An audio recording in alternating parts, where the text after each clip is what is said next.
part will be rotated to various positions during the wash cycle to ensure maximum chip removal.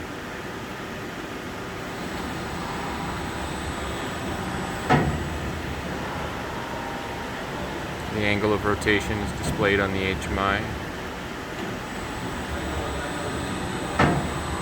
After the wash cycle is complete, the block will be completely inverted and rotated back and forth several times to ensure the bulk of the coolant is removed from the part.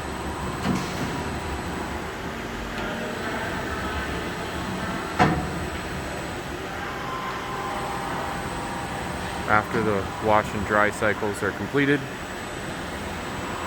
part will be returned, the doors will open, the conveyor shaft will engage, and the part will be rolled to the next operation.